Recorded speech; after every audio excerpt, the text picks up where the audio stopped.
Once upon a time in a kingdom far, far away, there lived a young woman named Ashura. Now, unlike the typical princess you might be picturing, Ashura wasn't known for her beauty. In fact, her stepsisters often mocked her, saying she was as ugly as a pumpkin. But Ashura had a heart of gold and was loved by the people. She spent her days helping the poor and sick, and the evenings singing and dancing with the royal guards. One day, the king announced a grand ball was to be held in the kingdom. All eligible maidens were invited to attend and win the heart of the prince. The prince, who was visiting from a neighboring kingdom, was said to be the most handsome man in the world. Naturally, all the girls in the kingdom were excited about the ball, especially Aisha's stepsisters. They spent weeks choosing the finest fabrics and most exquisite jewels for their gowns, and they made sure to buy the most expensive perfume, which smelled like a freshly opened field of flowers. Meanwhile, Ashura had no interest in attending the ball. She would much rather stay home and watch the handsome guard practice sword fighting. But her stepsisters weren't going to allow her to miss out on this. They began to make fun of her, calling her names like Miss, Stay at Home, and Dirty Scrub. To make things worse, they locked her in her room, took away her comb and brush, and told her she would be allowed to leave until she had scrubbed the stone floor until it gleamed. So there she was, left with nothing but a bucket of water and a rag. And as the hours passed, she began to scrub and scrub and scrub some more. But no matter how hard she worked, the floor seemed to get dirtier the longer she cleaned it. Just before she started to lose hope, she heard a knock at the door. Startled, she quickly hid the bucket under her bed and ran to answer it. On the other side stood her stepsisters, dressed in their finest clothes, and they couldn't help but laugh at the sight of her in her dirty rags. Well, looky here," one of them said. "The maid is trying to clean the floor." "What a joke."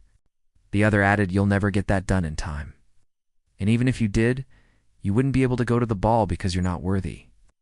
Then they both burst out laughing again and ran off, leaving Ashura alone in her room once more. Determined to prove them wrong, she went back to cleaning the floor.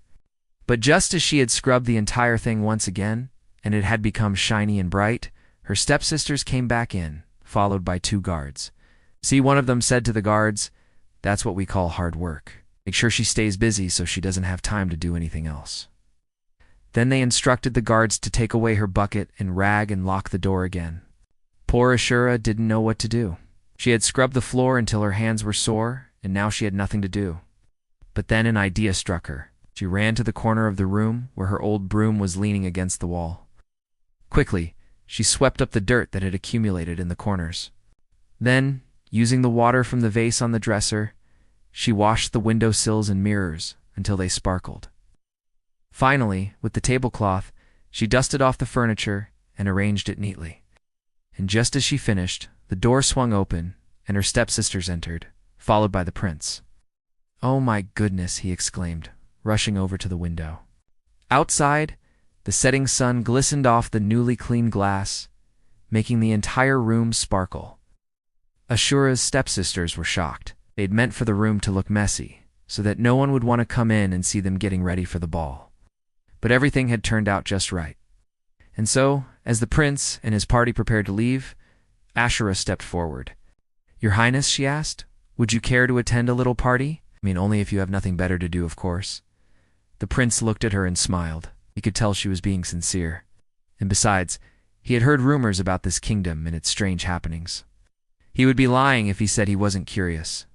So he accepted her invitation, and soon the two were joined by the royal guards for a night of dancing and merriment. As for Ashura's stepsisters, they were fuming. Not only had they been outsmarted, but they had also missed the chance to meet the most eligible bachelor in the entire kingdom. The prince had returned home without even a scrap of news about the mysterious girl who had made his evening. And everyone in the kingdom wondered who she could possibly be. The king, who had heard about the kind and beautiful young woman who had welcomed his son, decided to hold another ball. This time, however, he invited only the people from the provinces. Once again, Ashura's stepsisters wanted to attend. And once again, they made fun of Ashura and forced her to clean the castle. But this time, they forgot to lock her in her room. And this is when Ashura made her grand entrance into the ballroom, sweeping in on a giant white horse with the prince riding behind her. Everyone gasped in amazement as she rode around the room on her horse, waving to all the people below. Then, dismounting, she danced with the prince until the sun came up. At the end of the night, the king approached them and gave them his blessing to wed. And so, to the surprise of everyone in the kingdom, Miss Stay-at-Home and Dirty Scrub had become the most beautiful princess of all. The end.